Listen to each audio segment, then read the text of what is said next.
So guys, balik lagi sama kuliah sore bareng L di sini. Oke, ini adalah Xiaomi 14T Pro, sebuah flagship killer yang emang kayaknya ini tuh nggak ada lawan ya.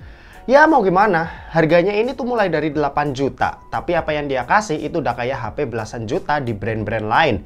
Bahkan kalau mau disandingin sama HP belasan juta, ini juga bisa-bisa aja. Oke, buat desain Xiaomi 14T Pro ini itu ngadopsi desain yang lagi cukup sering dipakai ya sama smartphone Xiaomi dan Poco, di mana ada 4 bundaran sejajar yang membentuk kotak. Buat bodinya ini cukup tebal, ada di 8,4 mm dan bobotnya ada di 209 gram. Di sisi atas ini ada lubang mic dan IR blaster. Di sisi kanan ada tombol volume dan tombol power. Di sisi kiri ini polosan aja, sementara itu di sisi bawah ada SIM tray slot yang jenisnya ini dual nano SIM tanpa adanya slot buat microSD tambahan.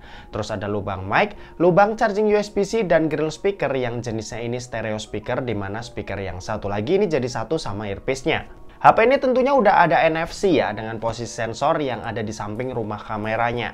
Terus dia juga udah punya IP rating IP68 yang artinya dia tahan sama air sedalam 2 meter selama 30 menit. Kalau buat layar, panel yang dipakai ini AMOLED, resolusinya 1,5K 1220 x 2712 pixel dengan ukuran layar yang ada di 6,67 inci. Buat spek layarnya ini juga udah mumpuni banget ya. Refresh rate-nya ini ada di 144 Hz, terus punya 68 miliar warna, udah support HDR10+ dan Dolby Vision, serta punya peak brightness sampai 4000 nits. Buat desain layarnya juga cakep, bezelnya tipis dan sama rata. Terus selain itu dia juga udah dilengkapi fingerprint under display yang kecepatan bacanya ini udah kenceng banget. Overall sih kalau ngomongin soal kualitas layar udah nggak perlu diraguin lagi ya. Layarnya ini tuh udah nyaman lah buat dipakai sehari-hari. Lanjut, kalau buat performa, Xiaomi 14T Pro ini itu dibekali dengan chipset MediaTek Dimensity 9300 Plus yang punya fabrikasi 4 nanometer. Sementara itu buat pilihan storage ini ada dua, yaitu 12/512 GB kayak yang aku pakai sekarang ini dan 12/256 GB.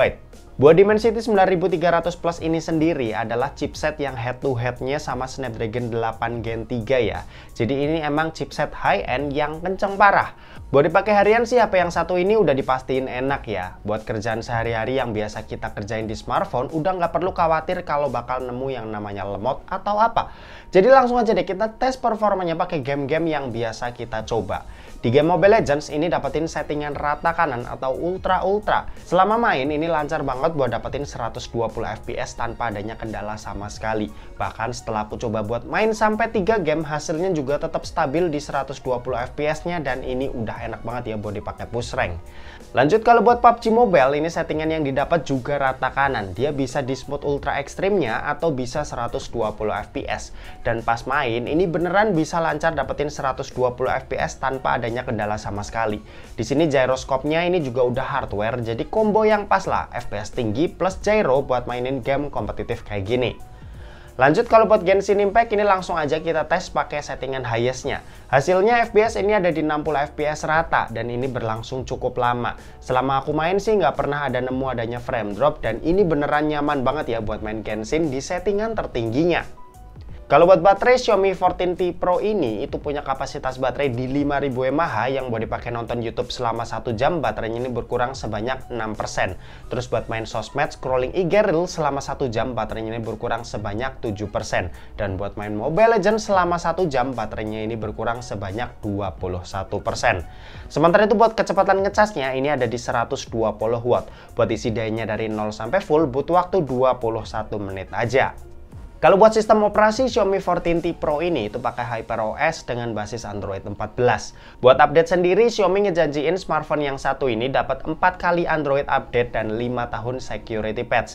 Kalau buat iklan sendiri ini aku jarang nemu ya. Cuma ya masih ada sesekali lah muncul di apps bawaan Xiaomi. Oke, dan terakhir kita mau bahas soal kameranya. Jadi buat kamera, Xiaomi 14T Pro ini itu dibekali dengan setup Leica Vario Sumilux triple kamera.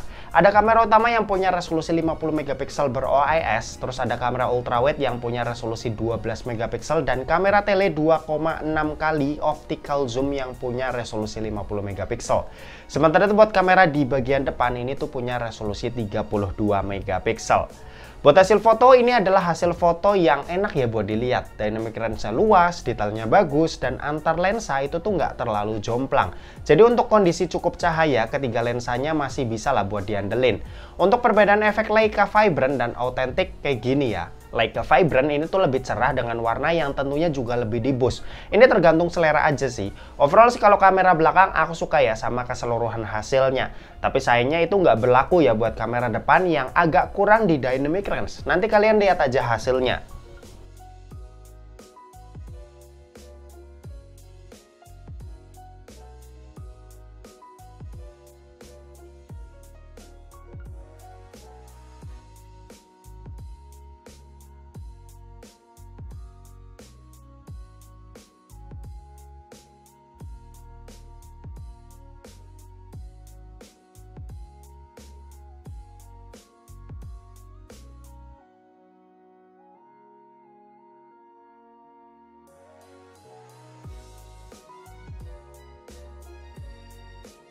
Oke, ini contoh perekaman video dari Xiaomi 14T Pro, direkam pakai resolusi Full HD 30 fps.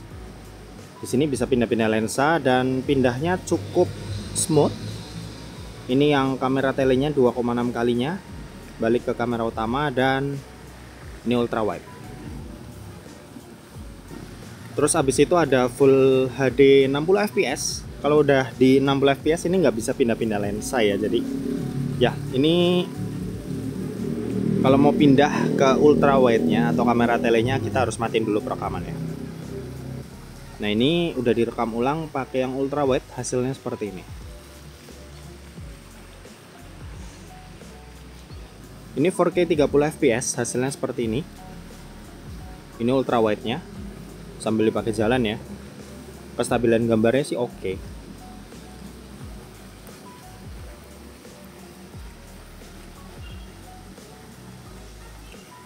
Zoom digitalnya berapa nih?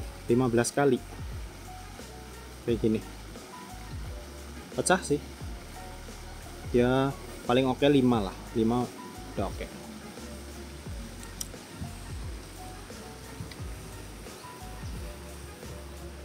K 60 juga ada.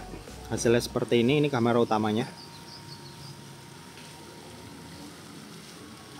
Oke, ini buat kamera depan dari Xiaomi 14T Pro, hasilnya seperti ini. Buat dynamic range seperti ini. Langit masih ada biru-birunya, meskipun nggak yang biru-biru banget, tapi ya masih oke lah. Wajah juga masih kelihatan dengan jelas. Sekarang dipakai jalan, kayak gini.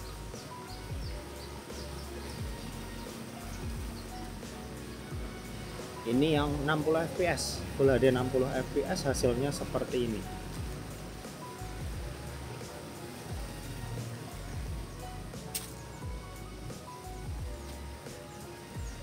Terus 4K 30 hasilnya seperti ini.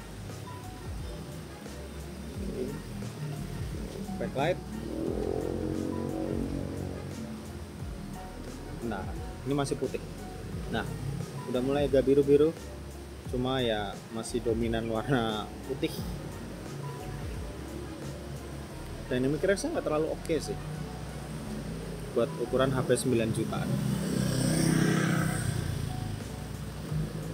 Oke, kesimpulannya, ini HP yang hampir sempurna ya. Ya aku masih bilang hampir karena ada kekurangannya. Pertama, USB-nya ini tuh masih pakai yang 2.0 ya, jadi untuk transfer data nggak begitu kencang. Terus habis itu kamera selfie-nya nggak secakep kamera belakangnya. Sama yang terakhir buat perekaman di 60 fps ini tuh nggak bisa pindah-pindah lensa, jadi agak cukup nyebelin. Ya udah sih, itu aja kurangnya. Sisanya ini HP tuh cukup monster lah buat kalian yang budgetnya itu nggak nyampe 10 juta tapi mau ngerasain kayak pegang HP flagship karena feel-nya itu udah hampir mirip. Dan oke, mungkin segitu aja buat video kali ini. Terima kasih buat yang udah nonton video ini. Jangan lupa buat like, komen, dan share juga ke teman-teman kalian supaya teman-teman kalian mendapatkan informasi yang bermanfaat dari kuliah sore. Oke, terima kasih buat yang udah nonton video ini sampai habis dan sampai jumpa di kuliah selanjutnya. Bye-bye.